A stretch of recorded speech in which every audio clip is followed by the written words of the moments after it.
Hi there, my name's Annette with Sunbeam Fabric Art. Welcome to my channel. Hey, today I am going to take you through how I made this cute baby quilt. Not too long ago, I did an unboxing where I had some black and white layer cakes and some bright colored layer cakes. And today I'm going to show you how I put some of those together into this cute baby quilt. So come along with me and I will show you what I did. I'll leave the information on these layer cakes in my description, but they are super cute. I love these bright colors and I'm going to love pairing them up with some black and white fabric.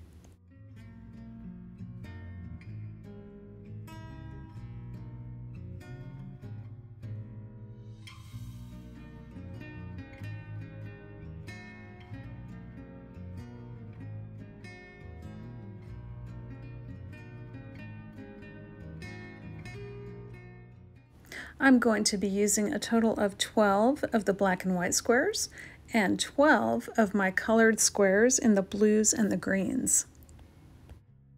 I stacked my 10-inch squares in groups of 4. Then I cut off 2 inches from the right-hand side. I cut off 2 more inches from the right-hand side.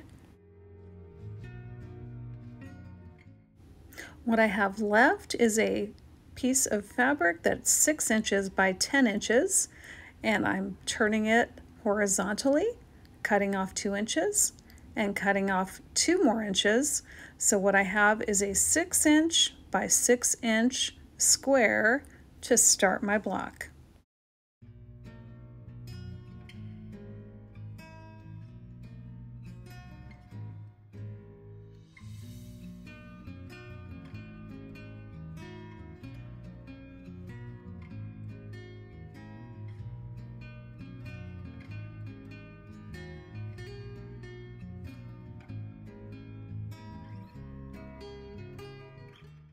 Once I had all my squares cut out, I started a stack of blocks to put together.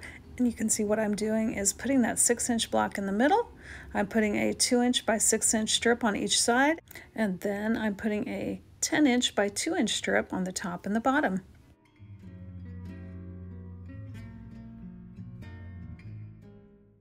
Here you can see I flipped my cutting mat over to the reverse side. It was a little bit easier to see that dark fabric on top of my gray side of my mat.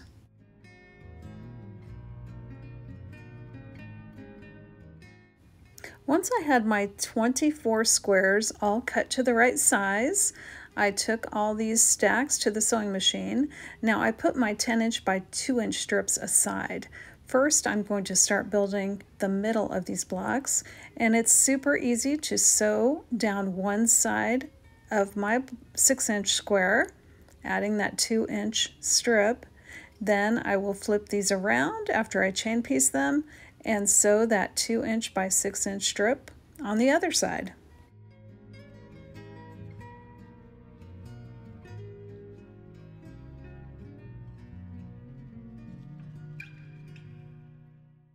Now, one thing to note, I kept all my cuts in the exact same order so that each individual block would match. If you wanted to make it scrappier, you certainly could do that.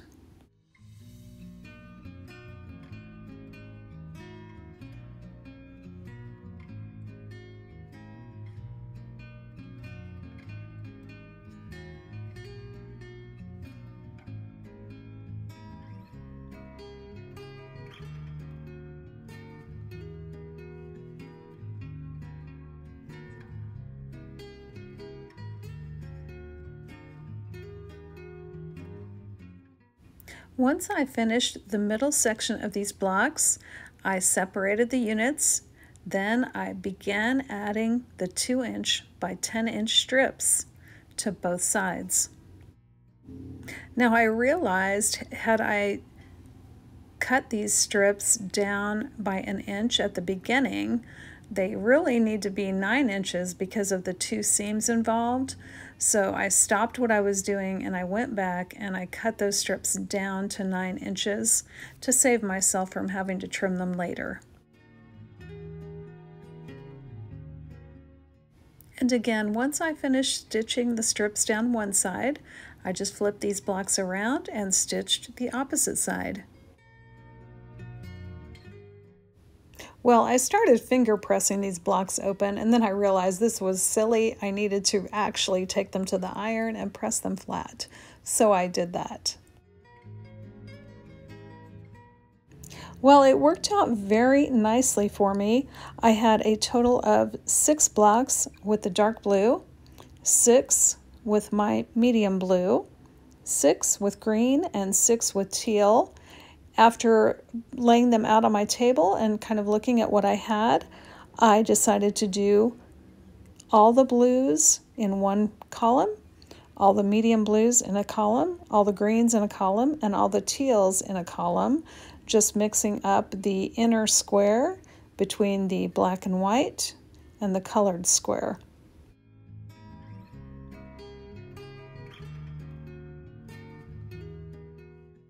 I started chain piecing blocks that were the same color together, making sure that I had a black and white square for the center matched up with a colored center.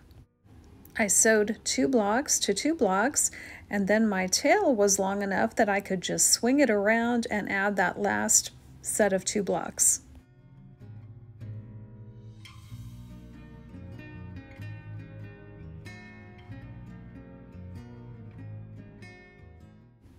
Once I had my 4 columns completed, I matched up the 2 columns together, and there is only one place to match these, and that's where the blocks come together.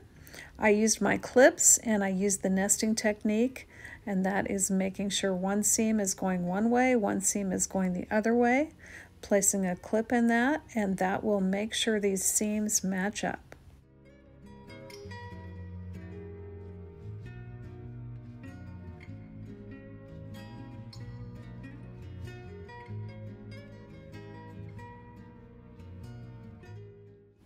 Once I had these 2 rows clipped together, I went back through and stitched my seam.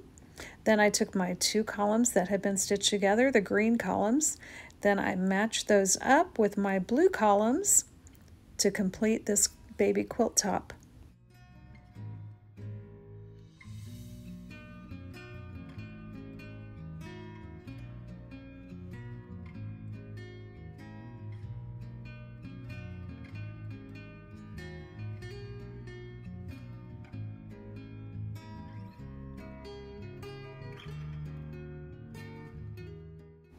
Well, here's a look at this cute baby quilt top.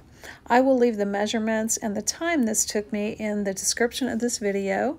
In the meantime, I want to thank you so much for joining me today for this cute video. Obviously, Blaze approves. I hope to see you back again real soon.